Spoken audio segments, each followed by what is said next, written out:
Which claim you talking about? I'm talking about the claim where Muslims have been saying for years that Muhammad's in the Bible.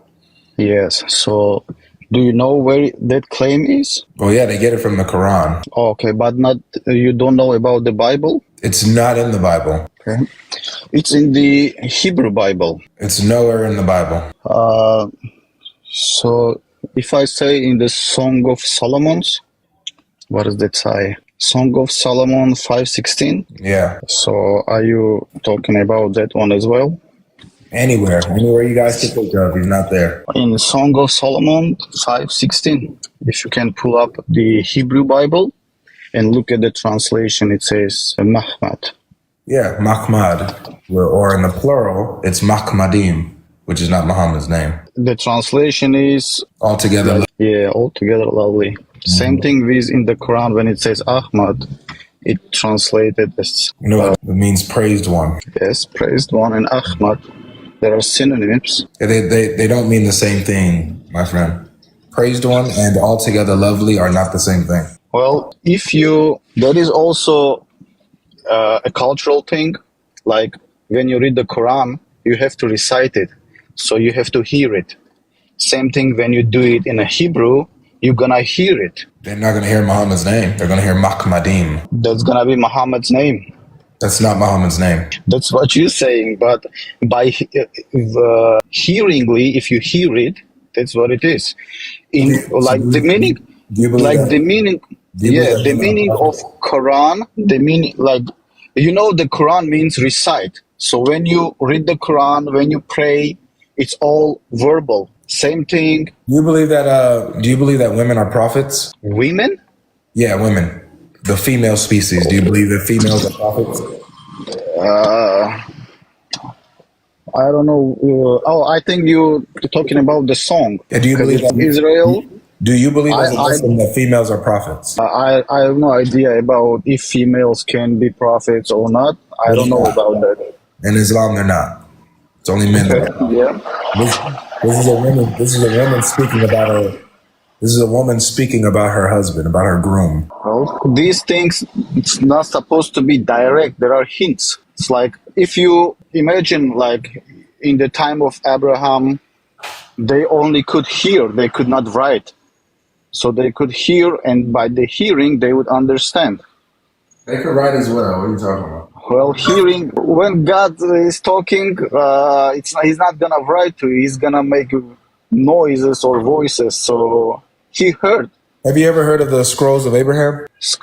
I heard, but I don't know about them. It's written in the Quran.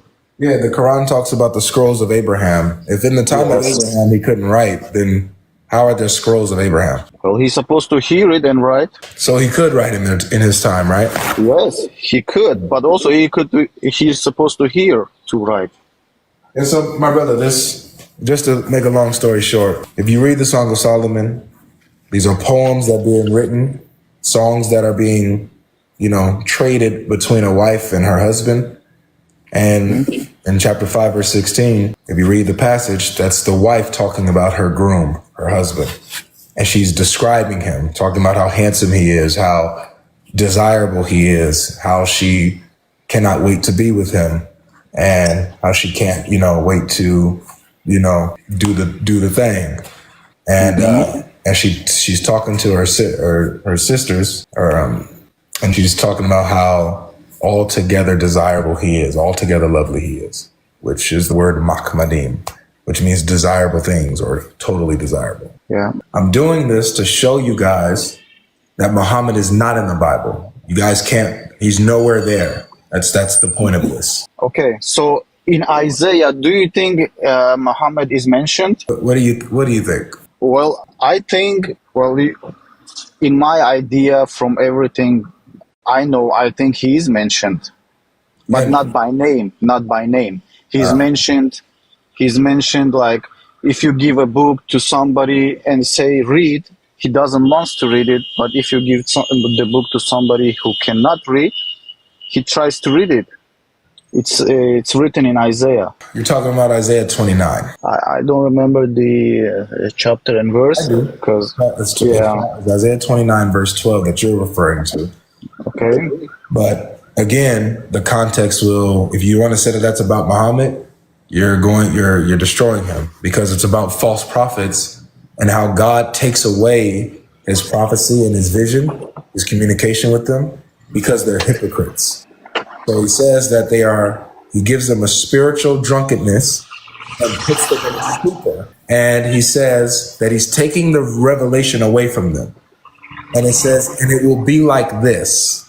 It'll be as if you are giving a locked book, a sealed book, to someone who can read, and you tell them to read it, but they say it's sealed, it's locked, I can't read it. And then he says, it'll also, likewise, it's also like giving a book that's not sealed to someone who cannot read, to an illiterate person.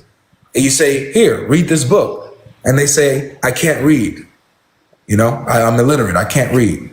That's how it's going to be with God and his judgment with these false prophets. He takes away the revelation from them to where they're not getting any vision anymore. They don't get any revelation anymore. And he says that this is happening because, this is verse 13, because they honor me with their lips, but their hearts are far from me. That's verse 13. So if you're saying this is about Muhammad, then you're saying that Muhammad, according to the text, is a hypocrite and a false prophet who honors God with his lips, but his heart is far from God. So are you sure you want to say that that's about Muhammad? It's not. Well, you like turning everything that way. But when I was listening to that, and I listened it in Russian language, and in Russian language it says, if you give them a scripture, he doesn't want to read it, and if you give a scripture to somebody who is illiterate, he can. No, brother, I just quoted the verse to you, my brother. I quoted it in context. I understand, but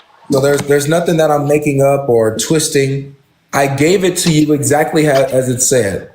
So are you trying to still say that this is about Muhammad? Because if you are, you're saying that Muhammad is a false prophet and a hypocrite who honored God with his lips, but his heart was far from God.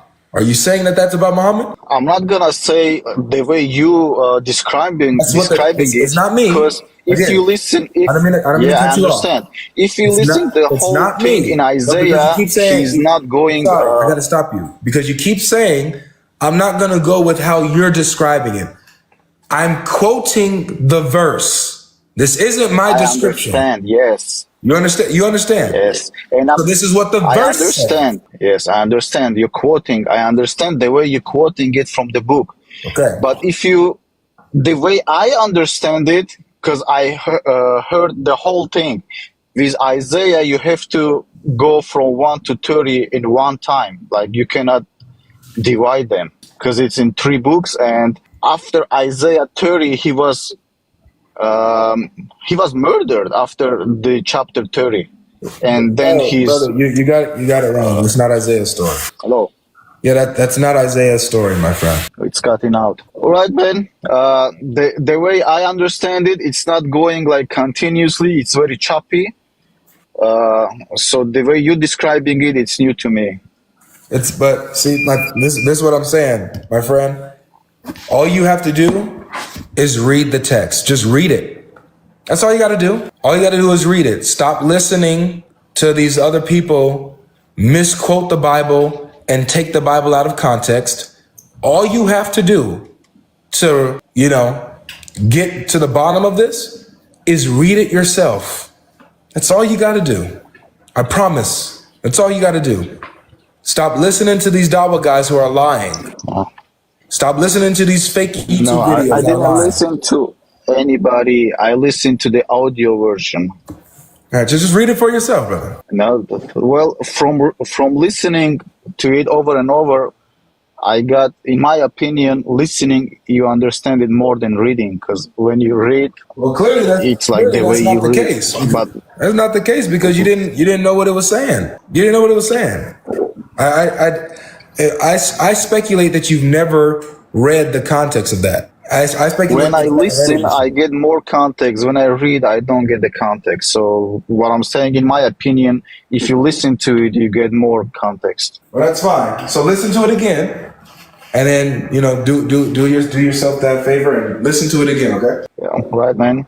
So you gonna PayPal or you gonna Zelle send a check? Well, to whoever can prove that Muhammad's in the Bible, I'll do it however they feel like they can get paid. Zay, whoever You're wins not the gonna challenge. accept. You're not gonna accept the proof, man. What You will never. proof? What proof? Well, I'm just saying. Saying. If there is a proof, you're still not gonna accept it. There is no proof. If there's proof, I'll accept it. That's why I say prove Muhammad's in the Bible. But there is no proof, so there's nothing to In accept. order to accept the proof, you're supposed to look for the truth. I'm supposed to what? Look for the truth. So what does that mean? What does looking for the truth mean? Does that mean like I just blindly take whatever any Tom, Dick, and Harry says? No. Okay. So I feel like I'm doing it the right way, right? I'm reading the context. I'm presenting the scripture. I'm doing it the right way, right? well, yeah, the way you do it right way because you study the Bible. Yes, but if you generally take the Bible into legitimacy, it's not the way it was written originally. That's not what the Quran says. Well, it says in the Quran. It says in the Quran that it came confirming what is in my hands. In the Quran, it says even from the Moses time that even books of Moses were corrupted. Then why was the Quran saying that the books of Moses, even in his time, are true if they were corrupted? Well, it says that it was changed, it was edited. And if you look at the history of... Why is he saying that edited books are true? Changed edited books are true. It doesn't say change edited... It doesn't say the change edited books are true. It says neither does it true say books. that these books are changed or edited. It never says that in the Quran. This is what you say. It says... No, it says... when it says about the Moses...